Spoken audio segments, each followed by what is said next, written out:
안녕하세요. 저는 55세 여자입니다. 너무 억울한 일이 생겨 이렇게 사연을 보내게 됩니다. 몇십 년을 알고 지낸 시아주버님네 부부가 알고 보니 집승만도 못한 인간들이었어요. 저는 남편과 같이 제조업 공장을 운영하고 있었어요. 플라스틱을 만드는 공장을 하는데 업체에서 주문한 플라스틱 용기나 제품을 만들고 있죠. 이 공장을 하기까지 남편과 함께 정말 수도 없이 많은 좌절을 맛봤어요. 저나 남편이나 워낙 밑바닥부터 일을 시작을 했고 몸으로 부딪혀서 여기까지 오게 된 거였거든요. 남편은 공장 직원으로만 10여 년 넘게 일을 했고 공장장이 된 후로 저와 같이 공장을 인수받아 일을 했어요. 공장하면서도 별일이 다 있었는데 기계를 납품한다고 돈을 가져가고 안 가지고 와서 사기를 당한 적도 있었고 대금이 밀린 채 부도가 나 회사 때문에 저희 공장도 휘청한 적이 한두 번 있었어요. 그렇게 몇 번의 고비를 겪고 나서 인건비라도 아껴보겠다며 저도 같이 공장에 나갔고 명절을 제외한 나머지는 매일같이 공장으로 출근을 해서 살다시피 했습니다. 주변에 같이 일하시는 분들도 다들 저희 부부한테 어쩜 그렇게 열심히 사냐고 했어요. 그 정도로 악착같이 살았습니다. 이렇게 살다 보니 또 그만큼의 보상도 뒤따르더라고요. 지하 색방에서 살던 네 식구가 큰 평수는 아니지만 32평대 아파트에서 살게 되었고 두 딸들 대학까지 다 보낼 수 있었어요. 그래도 아직까지 애들 생각하면 마음이 아픈 게 저희 부부는 돈 번다고 매일같이 공장에 나가 있었으니 제대로 같이 시간을 보낸 적도 없었어요. 딸 둘이서 알아서 다 밥 차려 먹고 설거지 해놓고 그랬죠.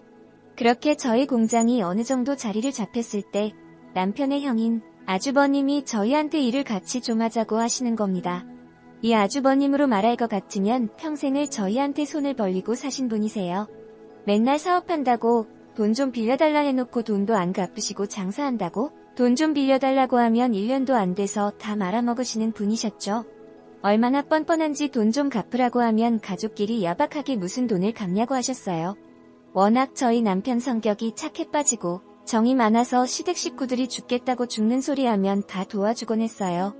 남편의 이런 성격이 남들한테는 백이어도 저한테는 빵점이었네요. 그리고 아주버님이 이렇게 더 기고만장했던 게 시어머니가 한몫 하셨는데 저희 어머니는 본인 큰 아들이면 아주 사족을 못 쓰세요. 같은 아들이어도 장남이 최고라며 장남이 하는 말이면 무조건 다 맞다고 하셨죠. 한 번은 시어머니가 저희 남편한테 네 형이 지금 돈 때문에 힘들어하는데 네가 동생이라면 형님이 돈 좀 쓰세요 하면서 얼마 쥐어주고 그래야지 너는 공장하면서 돈 벌고 있는데 네 형은 지금 직업도 없잖냐? 하시는데 저는 그런 어머니한테 안 된다고 했어요. 그러니 새 노인네가 기운도 좋으지? 저한테 빽소리를 지르며 식구들 다 있는 데서 표독을 퍼겁니다. 너는 남의 집 식구 주제에 네가 뭔데 돈을 줘라. 말하라 하고 있어? 겁대가리 없이 우리 큰 아들이 하는 일에 어들어? 그 공장이 네 공장이냐? 너는 그냥 쥐 죽은 듯이 시키는 거다 해라. 어딜 남자가 하는 일에 나서고 있어? 하셨어요. 그러니 형님도 동서 참말 서운하게 한다? 아니 공장하면서 돈 좀 벌었다. 이거야 뭐야? 지금 우리 애들 아빠 직업 없다고 무시해? 대단한 게 하는 것도 아니고 그깟 공장하면서 사람이 한결같아야지. 참 속 보인다. 하시는데 저도 그런 형님한테 그럼 형님이랑 아주버님은 사람이 한결같으셔서 그동안 저희한테 빌려간 돈 한결같이 안 갚고 계시는 거세요? 형님이야말로 그 밥에 그 나물이라고 아주버님하고 똑같으시네요. 했어요. 매번 참고만 있었는데 할 말 다 했죠. 그러니 제 말이 끝나자마자 시어머니 신고 있던 슬리퍼를 저한테 던지면서 나가라고 소리를 치셨어요. 저렇게 못 배워먹은 애가 집에 들어오니 눈에 뵈는 게 없지 하셨죠. 그러면서 너는 이런 대우받아도 싸다 하셨네요. 시댁 식구들 다 이런 식이었어요. 결국 남편은 본인 형을 직원으로 채용을 했어요. 근데 아주버님 3개월 정도 일하고 나오지도 않았죠. 제가 오죽하면 남편한테 당신은 어디서 주워온 자식 아니냐고 했어요. 그나마 남편이 제일 멀쩡했거든요. 그러다 제 나이 50 되던 해 남편과 슬슬 노년을 계획해야 할 때 커다란 시련이 닥쳐왔습니다. 저희 남편이 하늘나라에 가게 되었어요. 급성 심근경색으로 사망을 하였는데 공장에서 혼자 있다가 그렇게 된 거였어요. 하필이면 그날 저희 둘째 딸이 대학 근처에 자취방을 알아봐야 돼서 제가 수원으로 올라가야 했거든요. 제가 공장에 없을 때 이런 일이 생긴 겁니다. 옆 공장 사장님이 저희 남편한테 같이 점심 먹자고 하러 갔다가 사무실에서 남편을 발견했고 저한테 연락이 왔어요. 저는 그 얘기를 듣자마자 바로 내려갔고 남편이 있는 병원으로 갔는데 이미 시간이 많이 지난 상태였다고 하더라고요. 그날 제가 딸한테 안 갔더라면 남편을 살렸을 텐데라는 후회가 정말 물 밀듯이 밀려오고 죄책감까지 들었어요. 그리고 남편 장례식장에서 또 한 번 시댁 식구들과 한바탕 난리가 났어요. 쓰레기 같은 다저보는 무부와 시어머니가 저희 남편 장례식장에서까지 돈 얘기를 했더라고요. 장례식장 식사하는 데서 셋이서 쑥덕거리는 걸 제 친구가 듣고 저한테 얘기를 해줬는데 정말 장례고모고 죄다 뒤집어 엎어놓고 싶었습니다. 여태까지 아주버님이 저희 부부한테 빌려간 돈이 총 7천만 정도 되었거든요. 근데 그 7천만 원 얘기를 하며 엄마, 내가 둘째한테 빌린 7천만 원은 이제 안 갚아도 되는 거겠지? 라고 했대요. 그러니 시어머니가 아주버님을 팔로 슬쩍 치시며 당연하지. 그 돈은 안 갚아도 되는 거야. 평생 그 돈 갚으라는 소리 들었는데 이제 둘째까지 죽은 마당에 그걸 뭐하러 갚냐? 라고 하셨다네요. 그러니 형님도 어머머. 그럼 우리 그 돈 안 갚아도 되는 거야? 우리 완전 개탔네. 하면서 7천만 원 안 갚아도 되는 대신 상주 역할 톡톡히 해야겠네. 라고 하셨대요. 그러니 아주버님이 그의 7천만 원 대신 둘째 가는 마지막 날까지 옆에 잘 있어주면 되는 거야 라고 했대요. 진짜 이 인간들 사람인가요? 이판 소리 짓거렸으면서 시어머니는 장례식장 오자마자 주저앉으면서 대성통곡을 했고 저한테는 너 때문에 우리 아들이 죽었다며 우리 아들 당장 살려내라고 했었죠. 지금 생각하니 진짜 가증스럽기 짝이 없었네요. 그리고 화장터에서 난리치는 시어머니한테 어머님, 이제 와서 우리 아들이라고요? 언제 저희 남편 아들 취급이라도 해주셨어요? 어머님한테 저희 남편은 돈 갖다 바치는 기계 아니었냐고요? 하니 아주버님이 재수씨 거 참말이 심한 거 아니요? 라고 하는데 그런 아주버님한테도 아주버님도 그렇게 말씀하시면 안 되죠. 저희한테 가져간 돈만 자그마치 7천만 원이에요. 근데 애들 아빠 장례식장에서 8천만 원 안 갚아도 된다는 그딴 소리를 하고 있으세요. 하니 형님이 꼭 오시며 아니 솔직히 맞는 말 아니야? 서방님도 돌아가셨는데 우리가 갚을 필요는 이제 없긴 하지?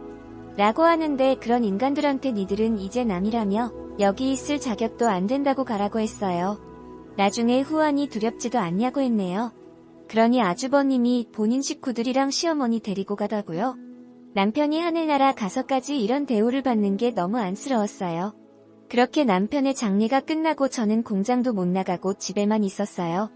저희가 발주받은 물건은 옆 공장 사장님한테 넘겼고요. 그렇게 2주 정도 지났을까요?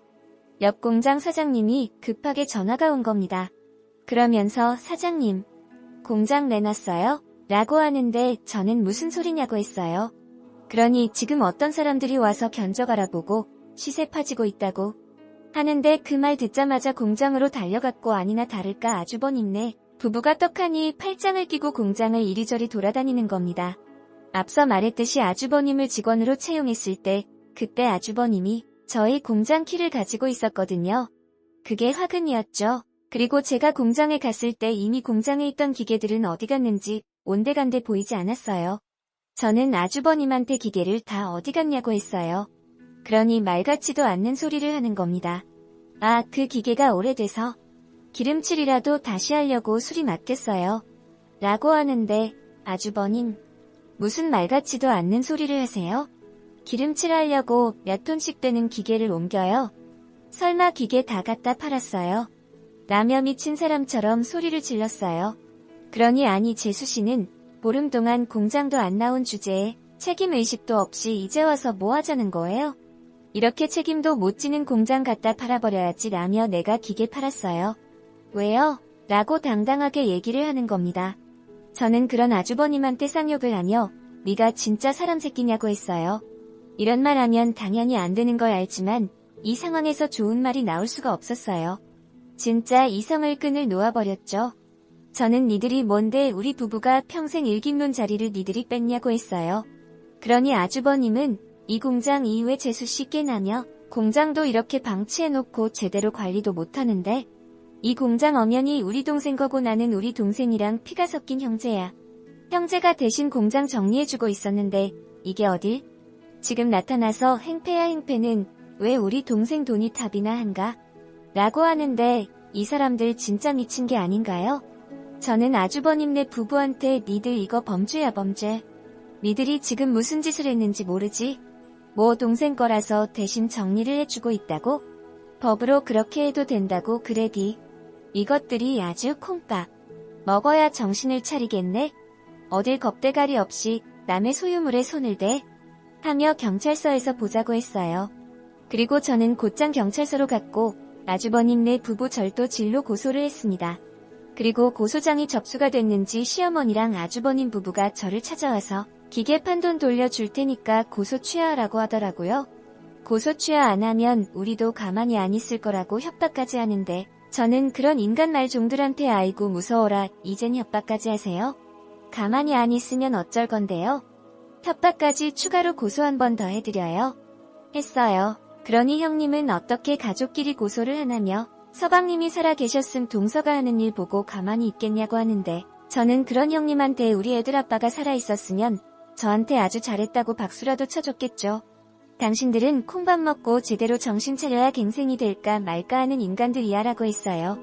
아주버님네 부부는 경찰서 출석해서 조사를 받았는데 아내는 업자한테 거짓말까지 해가며 기계를 팔았더라고요. 제가 대신 팔아달라고 했다네요.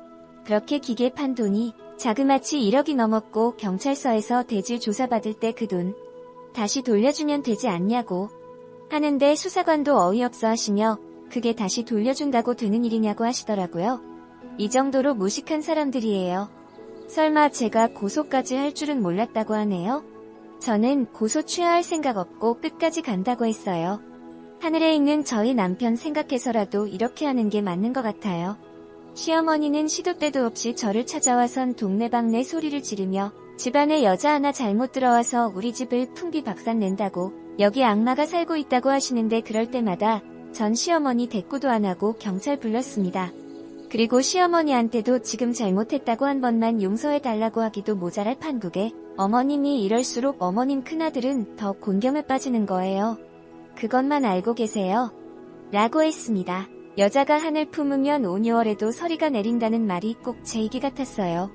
아주버님네 부부는 변호사까지 선임해서 1심 재판 받았는데 촉법으로 징역 6월 선고받았어요.